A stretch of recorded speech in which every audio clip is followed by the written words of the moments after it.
Olá a todos, olá a todas. Eu estou aqui hoje complementando uma aula que dei na sexta-feira de carnaval lá no Damásio.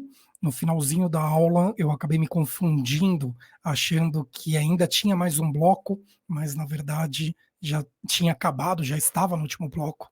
E isso acontece porque eu tenho um prazer enorme em dar aula e, para mim, o tempo passa muito rápido, enquanto que para vocês eu sei que é sofrível, mas para mim eu acho que não passou nem 10 minutos, quando vou ver já tem horas que eu estou dando aula.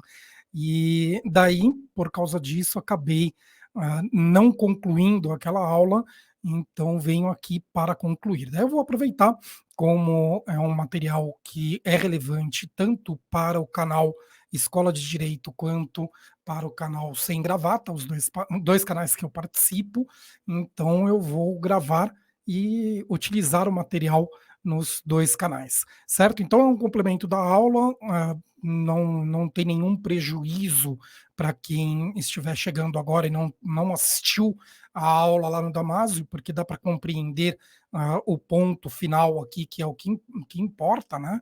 Evidentemente, eu fiz toda uma construção durante a aula, que eu vou aqui resgatar rapidamente, e tem outros vídeos, tanto na Escola de Direito quanto no Sem Gravata, que explica boa parte do que eu estou falando nessa aula, do que eu falei nessa aula, tá bom? Então, para os alunos do Damásio, eu vou enviar um texto com as indicações de várias aulas, e para o pessoal tanto do Escola de Direito quanto do Sem Gravata, eu coloco os links na descrição dos vídeos para que, eventualmente, aqueles que tiverem curiosidade de pesquisar a respeito dos temas que eu trabalhei na aula possam ir atrás. Coloco também alguns textos, enfim, que são referência para compreender os pontos que eu estou trabalhando. Tá bom? Como dito, não tem nenhum prejuízo, porque nós vamos agora exatamente falar a respeito da judicialização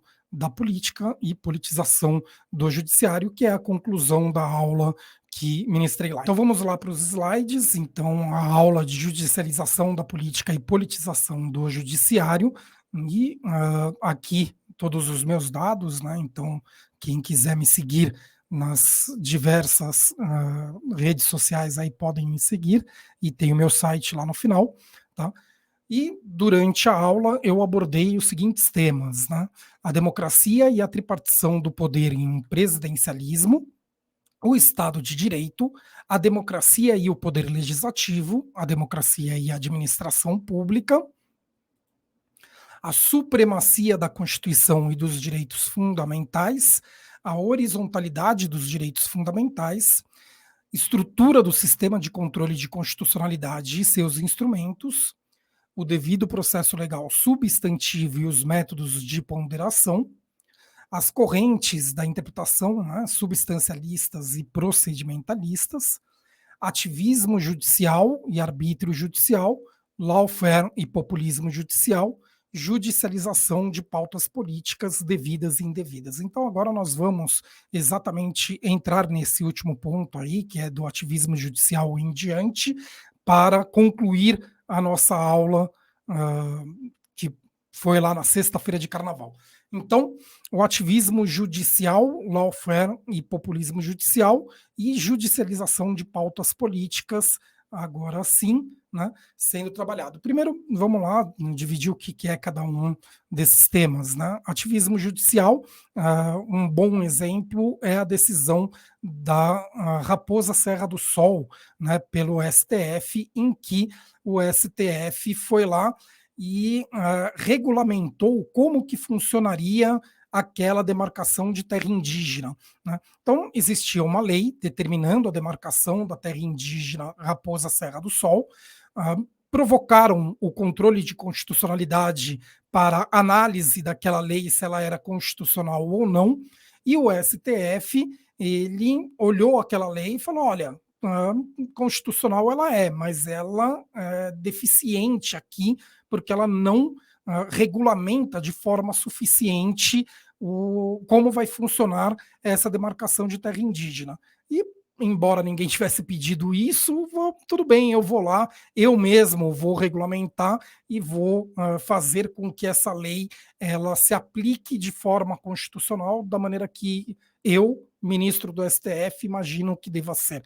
Né? Então, esse é um típico exemplo de ativismo judicial, porque nós estamos diante de uma situação em que você tem o STF indo muito além do que lhe cabia. Né? Se ele olha para uma lei que não é suficiente, que não regulamenta de forma suficiente, e o que o processo está perguntando é se ela é constitucional ou não, o máximo que ele pode fazer é não é porque não é suficiente, né? E manda para o legislativo, ó, se vocês querem essa lei, então vocês regulamentem de forma suficiente, porque da forma como ela está, ela não tem como ser aplicada dentro das exigências da Constituição Federal, né? Então tem uma necessidade aí de perceber qual é o limite da atuação do STF, e eles passaram por cima, né? Regulamentaram como se eles fossem os legisladores e de uma forma até bastante grotesca. Se vocês forem lá ler a decisão, vocês vão dar risada da regulamentação deles, porque eles estabelecem ali, né, em itens A, B, C, D, E, F, G, H, vai longe isso, e tem uns itens assim que não fazem o menor sentido. Então,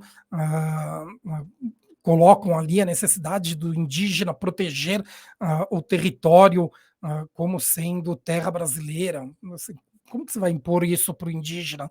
Né? Vários pontos ali que simplesmente não condiz, né? Não vai ser possível impor aquilo para as pessoas que estão dentro da demarcação da terra indígena. Né? Então, não estou falando contra a demarcação da terra indígena, mas sim contra uma decisão que quer regulamentar o funcionamento da terra indígena. Poderia dizer é constitucional, mas é necessário regulamentar, ou não é constitucional por insuficiência de regulamentação, mas de forma alguma eles próprios regulamentarem. Eles avançaram e avançaram muito dentro da possibilidade deles de atuação.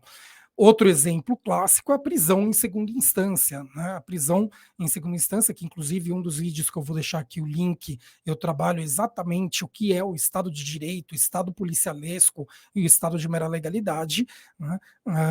Usando a questão da prisão em segunda instância para explicar esses conceitos. Tá? Eles, lá no STF, depois eles voltam atrás com a decisão, como todos sabem, mas eles no STF simplesmente julgaram que tudo bem trazer a prisão para a segunda instância, embora a Constituição diga claramente que só pode considerar culpado e as consequências dessa culpabilidade após o trânsito em julgado. Então, mesmo com a Constituição dizendo o contrário, eles vão lá e trazem para a segunda instância. Tá? Novamente, é um ativismo judicial e esse de extrema gravidade, porque é em prejuízo de direitos fundamentais. A Raposa Serra do Sol, ainda que é uma decisão, embora na minha concepção bastante equivocada por causa do ativismo judicial, mas voltada para a defesa de direitos fundamentais dos indígenas, né, a autodeterminação dos povos. Mas nesse caso, é em prejuízo dos direitos fundamentais, porque é direito fundamental de todos nós brasileiros, né, não sermos considerados culpados antes do término de um processo judicial, né, que diga de forma definitiva que somos culpados por algum crime. Né. Você ter uma antecipação disso para o final ali da segunda instância, antes do trânsito em julgado, é uma decisão que nem mesmo os parlamentares, que são os titulares do poder constituinte derivado, ou seja, são eles que podem fazer emendas à Constituição, eles não poderiam tomar uma decisão que fosse contrária a essa cláusula por ser cláusula pétrea. Então, vejam um absurdo, né? Aqueles que são legitimados pelo constituinte original, né? de 1988 a eventualmente modificarem a nossa Constituição, não poderiam tomar essa decisão porque seria em prejuízo a uma cláusula pétrea. O STF vai lá e toma essa decisão, que ele não é o legitimado e, enfim, menos ainda pode ele próprio ir contra uma cláusula pétrea. Graças a Deus eles voltaram atrás, tem toda uma questão política, que eu não estou entrando na polêmica, envolvendo interesses, né, de diversos grupos, enfim, né, prender ou não prender o ex-presidente Lula, enfim, várias questões envolvidas dentro disso, que eu não estou entrando aqui na polêmica. O ponto essencial é que, assim como se aplicou ao presidente Lula, acabou sendo aplicado para milhares de pessoas que não têm condições de contratar advogados numa qualidade suficiente para levar a questão para o STF e, enfim, né, milhares de pessoas tendo o direito fundamental prejudicado por decisões do STF bastante questionáveis. Eles voltaram atrás, mas foi um período que considero bastante lamentável do nosso Supremo Tribunal Federal. Tá? A tria do domínio do fato é outro exemplo também de ativismo judicial completamente incabível, né? Porque, novamente, em prejuízo dos direitos fundamentais. Então, se você tem ativismo judicial para favorecer direitos fundamentais, nós entramos dentro de uma análise se está de acordo com a necessidade do núcleo essencial do direito fundamental, como eu expliquei em sala de aula, né, ou se está extrapolando e já não é mais o núcleo essencial. Agora, contra o direito fundamental, não tem sentido algum. O direito penal, ele tem proteções dentro do rol de direitos fundamentais que são voltados ali exatamente para impedir abusos do poder público que eventualmente venham a limitar a nossa liberdade, a liberdade, uma das mais importantes de todas, se não a mais importante, que é a nossa liberdade de locomoção, fazer com que fisicamente a gente fique preso, né?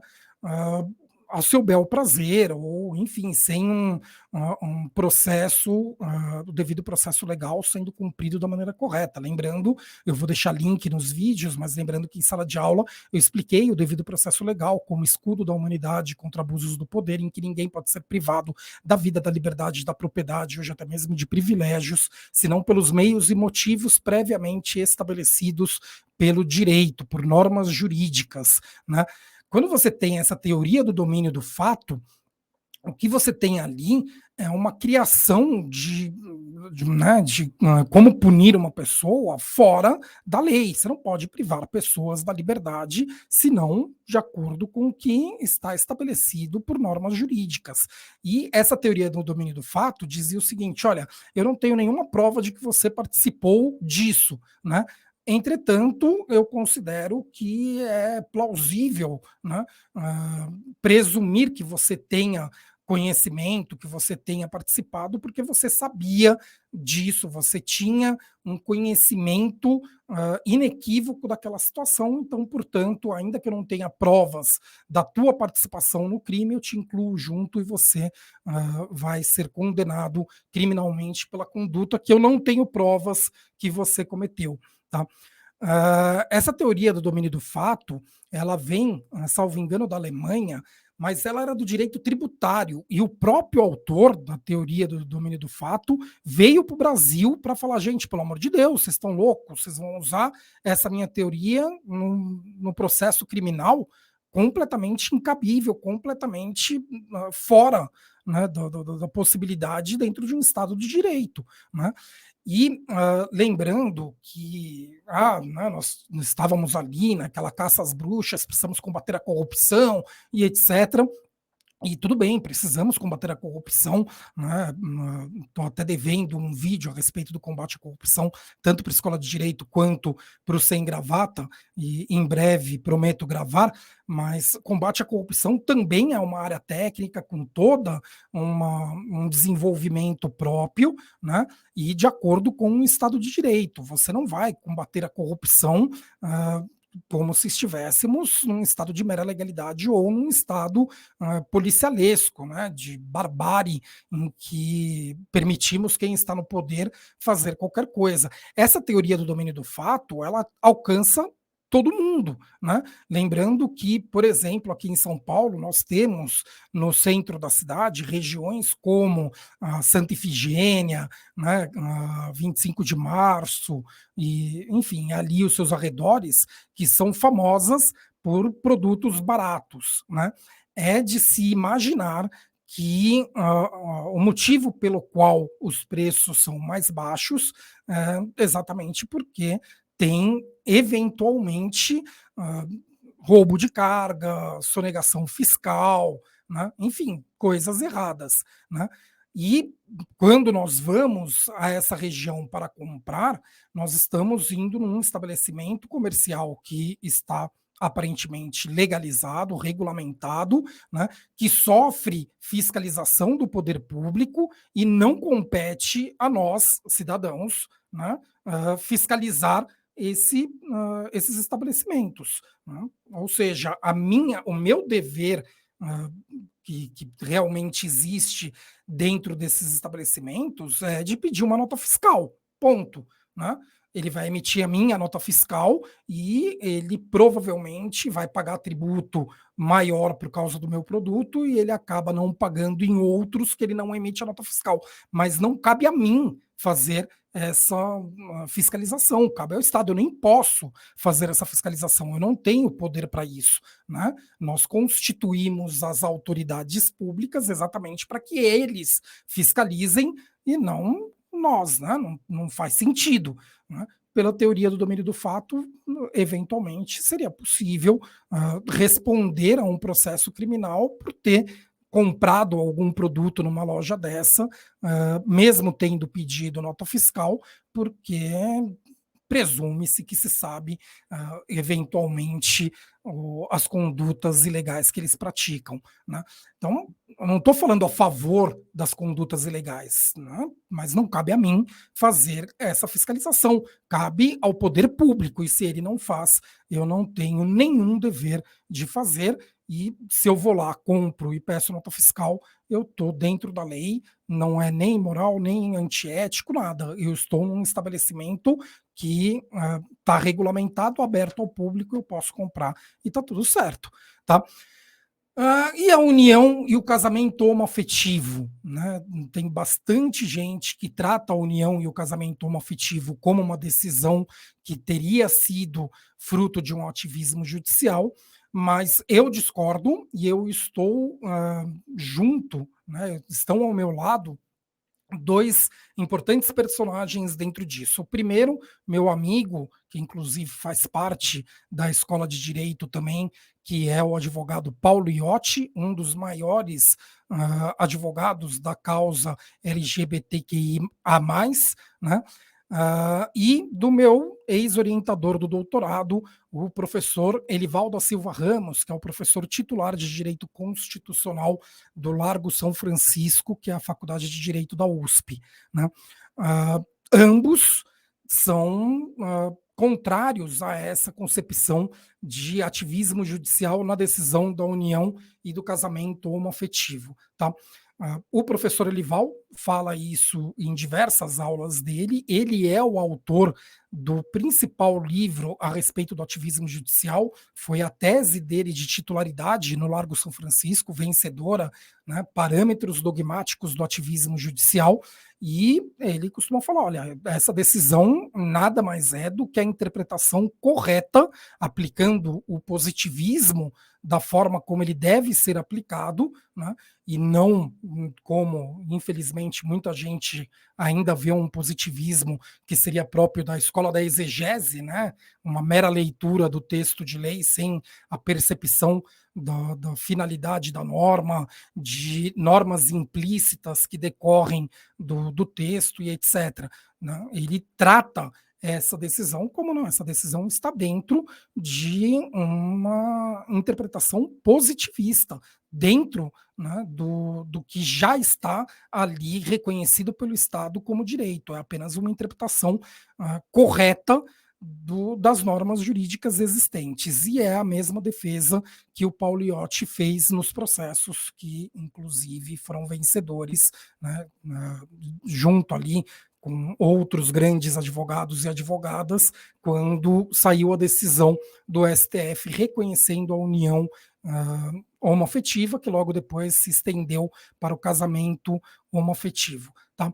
Então, há uma divergência, né? Vocês vão encontrar facilmente outros autores que vão tratar essa decisão como ativista. Eu discordo, porque realmente é interpretação correta do direito e não é nem pós-positivismo, nem justnaturalismo, é o positivismo da forma como ele deve ser aplicado, que é a análise teleológica, né, ou seja, a busca da finalidade das normas jurídicas e a percepção das normas que estão implícitas dentro dos textos. Tá?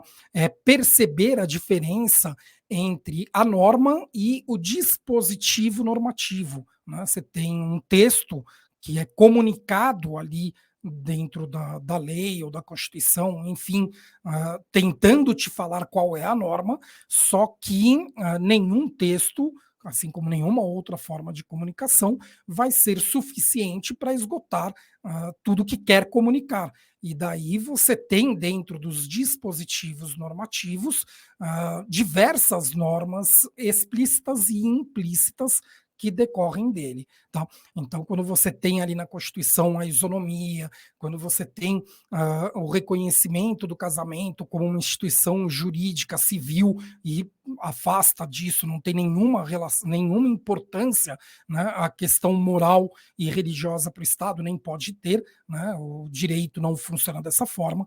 Então, enfim, na minha concepção, não temos ali uma decisão do ativismo judicial, embora vocês vão encontrar autores que consideram, sim, uma decisão ativista.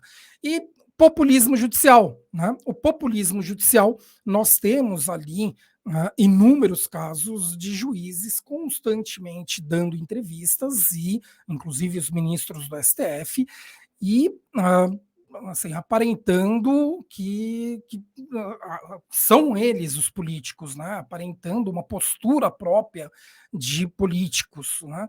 Porque estão falando com a imprensa e o tempo inteiro aparecendo e dando entrevistas, daí junta isso, né, a TV Justiça, e daí como estão sendo filmados, não estou falando contra a TV Justiça, tem uma importância pela transparência, que é uma lógica da República, tudo bem, mas né, que gera para muitos ali uma necessidade de escrever textos longos, né, com toda uma polpa na hora que vai falar, e daí ler aquele voto longo para caramba, e enfim, com palavras rebuscadas, tudo isso absolutamente desnecessário e próprio, né, de quem começa a ter uma importância política e está ali aparecendo para todos e quer, né, se preocupar com sua imagem, com seu ego. Está dentro até de uma natureza humana, tá? Não estou criticando diretamente nenhum deles por causa disso. Minha crítica vai ficar nesse terceiro ponto, mas essa prática de dar muitas entrevistas e a TV Justiça, que é fruto da transparência, é uma natureza humana. Se você está sendo observado por um grande número de pessoas, você querer demonstrar o seu melhor e não o seu pior, né? E daí acaba gerando um populismo que em alguns é mais exacerbado ali, né, do que para outros. Agora, o punitivismo é mais grave.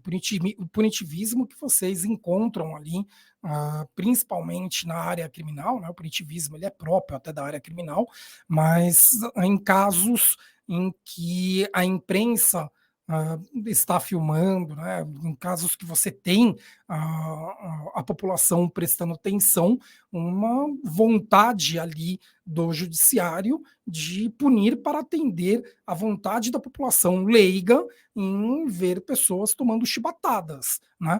Então, mesmo diante de situações completamente aversas, né, ao Estado de Direito, ao devido processo legal, acaba prendendo pessoas em prisões processuais sem nenhum fundamento, sem nenhuma justificativa plausível, né? Milhares de pessoas, muitas vezes com base em preconceitos raciais, né?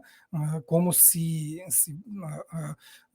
fosse certo que é uma pessoa perigosa para a sociedade por causa da sua cor ou por causa da sua classe social. Então, são coisas até bastante graves, e tudo isso está dentro do populismo judicial, que é uma espécie de ativismo judicial, porque não está de acordo com a norma, mas sim com a cabeça do próprio juiz, que quer punir porque quer agradar a população e a vontade da população de punir, né?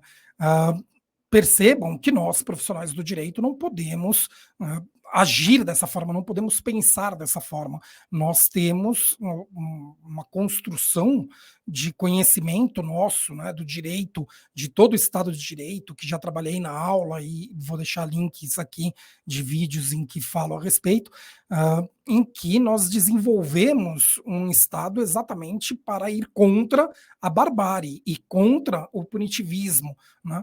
E não podemos permitir que juízes tenham essa sanha, né? E Ministério Público também, de punir a qualquer preço, porque eles querem agradar a população, ou um desejo interno deles de ver pessoas sendo punidas a qualquer preço, mesmo sem provas, mesmo sem justificativa para uma prisão processual, enfim, né? Tudo coisas bem absurdas. Lembrando que, infelizmente, essa é a regra, né? É muito comum, principalmente nos leigos, acharem que o Brasil é o país da impunidade. É o oposto. Um dos países que mais pune é o Brasil, né? Evidentemente, nós temos uma impunidade maior quando estamos falando de criminosos brancos, ricos, homens, enfim, né? Bastante favorecidos dentro da sociedade. Daí sim, né, aquela famosa manchete de jornal: empresário preso transportando substância entorpecente, né? Não chama ele de traficante, não fala que é droga, né? Todo um tratamento que é dado até pela sociedade e também pelos juízes, né? Diferenciados, de forma diferenciada entre os mais ricos e brancos dos mais pobres e negros. Basta ver o filme Meu Nome Não é Johnny, que retrata uma história verdadeira, em que um traficante branco rico foi tratado como uma pessoa que não tem discernimento do que é certo e o que é errado. E ali até é uma decisão memorável. Não é errada aquela decisão. O que é errado é que esse mesmo judiciário não aplica isso para outros traficantes que não tenham nenhum risco, não ofereçam nenhum risco para a sociedade, que não sejam perigosos. E a absoluta maioria dos traficantes presos não são bandidos que matam, que assaltam, que roubam, né? Enfim, não é esse o traficante que costuma ser preso, né? Os traficantes grandes, perigosos de verdade, são poucos que estão na cadeia, né? E a maioria nem dentro da favela tá nos condomínios de luxo da Vila Nova Conceição ou da Vieira Solto, no Rio de Janeiro, certo? Então, esse punitivismo, ainda mais direcionado para pessoas pobres e negras, enfim, é evidentemente algo bastante nefasto dentro do sistema.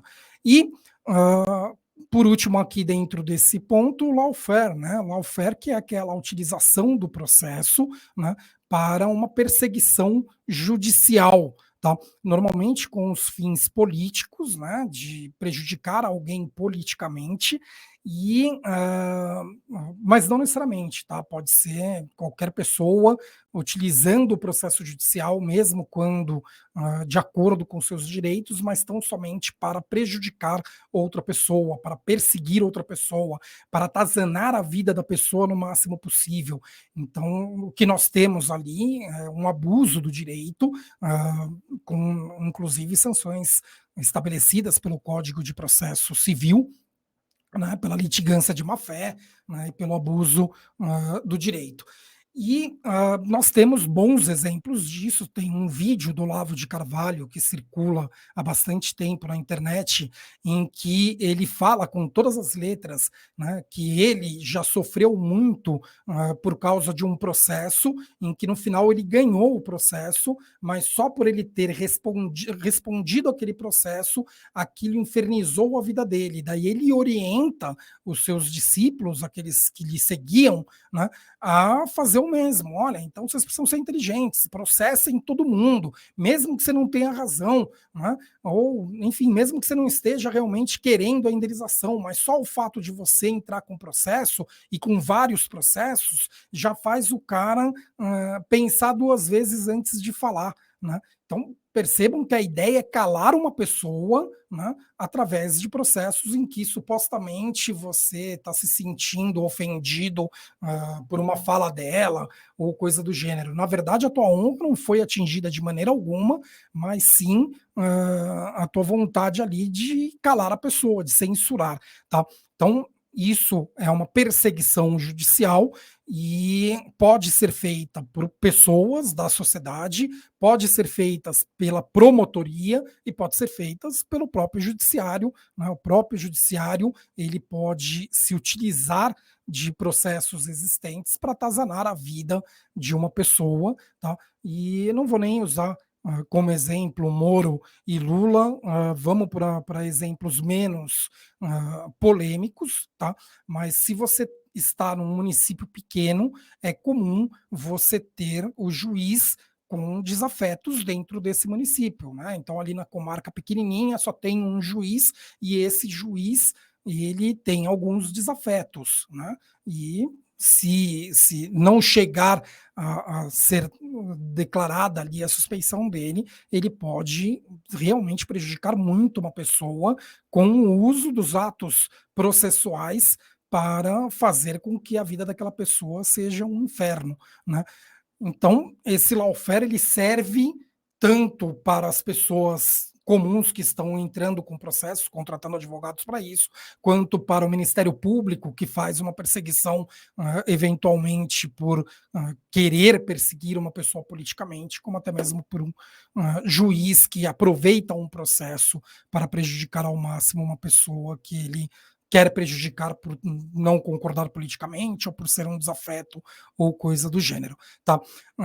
Recentemente nós tivemos o MBL ameaçando processar todo mundo que criticasse o grupo por causa das declarações do Kim Kataguiri a favor de da existência de um partido nazista. E, obviamente, foi bastante polêmico, né?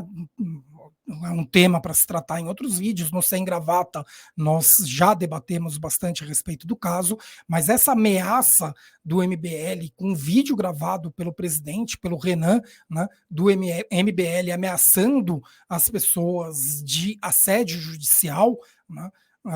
Isso é bastante grave. Inclusive, aqueles que forem processados, eu recomendo que juntem o vídeo do Renan falando que a intenção é fazer uma perseguição através dos processos, fazer com que as pessoas não critiquem eles por causa do processo, com medo de mais processos e coisas do gênero. Tá? E, para finalizar, judicialização de pautas políticas. E isso pode ser bom ou ruim, pode ser devido ou indevido, né? Lembrando que nós estamos num sistema mecânico de governo que é feito exatamente para proteger os direitos fundamentais. Nós temos o processo judicial como um instrumento importante de controle dos atos do poder público, né, tanto do legislativo quanto do executivo e até mesmo do próprio judiciário, para impedir que pessoas venham a ser prejudicadas, lesadas ali nos seus direitos fundamentais. Então, é evidente que existe um espaço de judicialização de pautas políticas que é devida, que é correta, né, que é um ato cívico que está de acordo com o que se espera em um Estado democrático de direito. Tá? Então, Um exemplo aqui, o tratamento de portadores do vírus HIV, né? A Anvisa, que é o órgão do Poder Executivo, a agência reguladora responsável por estabelecer quais são os medicamentos e tratamentos que vão ser disponibilizados pelo SUS à população, não incluía o tratamento aos portadores do vírus HIV. E eles buscavam pelo judiciário inúmeras vezes, e o judiciário costumava recusar, falar, não, porque Kelsen, porque Montesquieu, e não determinava o tratamento. Né? Era uma pena de morte, uma sentença de morte, porque se não vai determinar esse tratamento, fatalmente o que nós vamos ter é enfim, uma pessoa que vai morrer por causa da doença, se ela não tem condições de pagar ela própria o tratamento e o Estado está lhe negando, ela morre. E daí percebam que é o núcleo essencial de um direito fundamental, que é a vida, e de outro também, que é a saúde.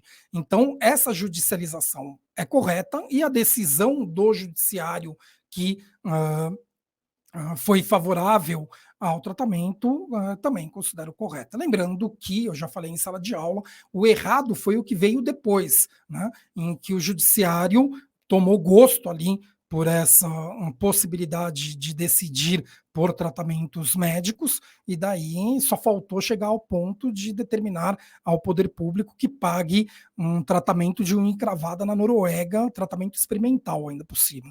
Né? E daí é óbvio que está fora, completamente fora do núcleo do direito fundamental, certo? A redução de assessores da LESP, essa ação está tramitando atualmente, é um outro professor da Escola de Direito quem cuida dessa ação, o professor e meu grande amigo, Antônio Paulo de Matos Donadelli, né? Ele ingressou com uma ação popular contra a Assembleia Legislativa do Estado de São Paulo por causa do número excessivo e nitidamente inconstitucional de assessores comissionados e não concursados dentro da LESP. Né? Não tem uma proporção razoável entre os comissionados e os concursados dentro da LESP, e ele ganhou em primeira instância, inclusive se vocês buscarem, tem notícias aí pela internet a respeito disso, tá? Esse processo ainda não acabou, eu espero que o judiciário mantenha, né, deve provavelmente chegar até o STF, eu espero que o STF mantenha a decisão de redução do número de assessores da LESP, certo? É realmente absurdo. E por que é uma judicialização correta, devida? Porque não é de se esperar que eles próprios, dentro ali da Casa Legislativa, tomem essa decisão. Né? Eles não conseguem, é algo que é prejudicial para eles, e mesmo aqueles que acham um absurdo, eles não querem se indispor com seus pares. Então é algo que não vai nascer da Casa Legislativa, realmente vai ter que vir de fora, porque não tem outro meio. Tá? E as férias dos servidores públicos, que é um exemplo clássico, também tratado como uma decisão ativista, mas que cabe perceber ali como devida aquela judicialização, e é emblemática aquela decisão, porque foi no aniversário de 20 anos da Constituição. Fazia 20 anos que o Legislativo não tomava a iniciativa de regulamentar as férias, não, desculpa, coloquei férias ali no slide, mas é greve, tá, gente? Peço desculpas aí. Então, greve, tá? De regulamentar a greve dos servidores públicos, né? Essa falta de regulamentação da greve dos servidores públicos, tendo em vista ser um direito fundamental deles, e o núcleo essencial, né, está sendo atingido porque eles não tinham como gozar do direito de greve por causa da falta da regulamentação, fez com que o STF fosse lá e ele próprio regulamentasse. Percebam que após 20 anos, antes disso, várias decisões entraram, vários processos entraram lá, né, e a resposta deles era sempre meramente declarando a mora do Poder Legislativo e não fazendo nada além disso, porque reconheciam que era um limite de atuação deles. Mas 20 anos depois da Constituição de 88, daí já não é mais uma mora justificável, é uma mora que demonstra ali um pouco caso, um descaso, ou pior, uma impossibilidade política disso acontecer dentro da Casa Legislativa, então uma necessidade de partido do Judiciário. Quando que é indevida essa judicialização? Daí nós temos ali insatisfações, né, com derrotas políticas, né? Então, recentemente, nós tivemos o Partido Novo judicializando a derrota deles no fundo partidário, né? Ah, mas o fundo partidário é um absurdo, o valor é enorme, que não sei o quê. Né? Mas os políticos que foram eleitos tomaram essa decisão, né? Então a população ela precisa perceber que os culpados por esse absurdo são os políticos que votaram a favor. E o próprio Partido Novo, se vocês forem observar na atuação deles durante o processo, não foi uma atuação ferrenha de defesa do voto contra a aprovação, porque é difícil, né? Senão você você, como parlamentar, você vai se indispor com muita gente. Então, se posicionaram contra, ótimo, outros partidos também se posicionaram contra, mas é um tema muito difícil ali deles realmente se indispor contra os demais. E daí, nessa de, eu não tenho coragem de me indispor com os demais, né? Então deixa para o judiciário. O judiciário, de forma correta, falou não cabe a mim. E esperamos que a população puna vocês na urna por vocês, parlamentares, né, não só o Partido Novo, mas parlamentares em geral, tomarem uma decisão absurda dessa num período de crise, com pandemia, reservar 5 bilhões do orçamento, 5, alguma coisa, para o fundo partidário, que é realmente um absurdo. Mas a decisão do STF ali foi perfeita e é um típico caso de judicialização de pauta política indevida, né? Se você está descontente com a sua derrota, você tem que aceitar que democraticamente você perdeu o debate político, né? Principalmente quando o motivo pelo qual você perdeu o debate político é porque você mesmo não quis se indispor muito com seus pares a respeito daquela questão, né? Então, percebam que tem uma diferença significativa em relação à redução dos assessores da Alesp e o fundo partidário, né? A redução de assessores do fundo da Alesp é quase consenso ali dentre eles, se não consenso, que tem que ter mesmo vários assessores comissionados, já está dentro da regra do jogo. Quando você candidata, você já promete, né, para o partido várias vagas. Não tem espaço político para isso, e o cidadão que é interessado em combater isso não vai conseguir combater, né? Então ele precisa do judiciário. Nesse caso, é o próprio partido político que eu não estou muito disposto a peitar isso, daí deixa para o judiciário. É óbvio que está errado, tá? Nós temos outros exemplos, como os mandados de segurança em PECs, né, propostas de emenda à Constituição que eventualmente sejam prejudiciais às cláusulas pétreas, né? Então os parlamentares se sentem protegidos ali por um direito subjetivo de não debaterem as propostas de emenda à Constituição que sejam prejudiciais às cláusulas pétreas, e daí eles judicializam essa questão. E, ao meu ver, essa judicialização, enquanto ela não for regulamentada como cabível durante um processo legislativo e, inclusive, o processo da proposta de emenda à Constituição, eu vejo como indevida, brigue dentro da casa e, enfim, o sistema ainda é esse. Depois o judiciário pode falar que não poderia ter sido aprovada aquela proposta de emenda à Constituição. Particularmente, sou contrário, inclusive, está dentro da minha tese de doutorado exatamente a necessidade da regulamentação do controle jurídico preventivo de constitucionalidade feito pelo Poder Judiciário. Isso precisa ser regulamentado. Sem regulamentação, eu considero completamente indevido.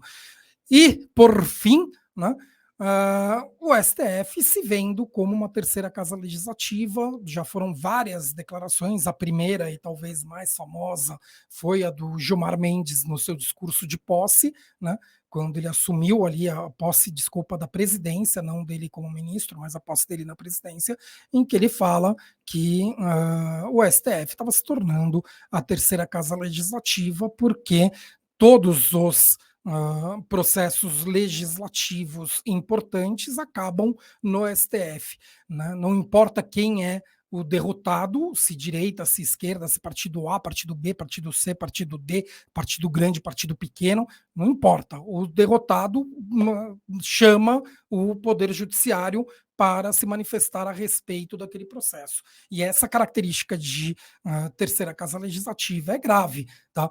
E percebam que não se confunde com o controle de constitucionalidade devido, mas pô, se você não tem ali bons argumentos de vícios de inconstitucionalidade, eu vou deixar aqui um link também de um vídeo a respeito dos vícios de inconstitucionalidade, não tem cabimento você provocar o controle porque você perdeu um processo legislativo do qual você discorda. Certo, gente? Então é isso. Acabei sendo um pouco mais demorado do que eu pretendia. A minha ideia era fazer um vídeo de 10 minutos, acabou sendo maior do que o tempo de aula lá, mas espero que vocês tenham gostado. Dúvidas, anseios e desespero, me procurem nas redes sociais, estarei à disposição para respondê-los, tá bom? Espero que vocês tenham gostado. Se inscrevam tanto no canal Sem Gravata quanto no canal Escola de Direito. O Sem Gravata é um canal de divulgação científica de humanas, com bate-papos interdisciplinares, tá? E o Escola de Direito é um projeto colaborativo que envolve diversos professores ministrando aulas de direito aqui nas redes sociais e com profundidade, né? Não é resumos e simplificações como vemos na maioria dos canais. A ideia é exatamente que seja um bom lugar para aqueles que querem aprender e não somente decorar e compreender os motivos do direito. O Escola de Direito se propõe a isso. Certo, gente? Então, muito obrigado a todos. Até a próxima. Tchau.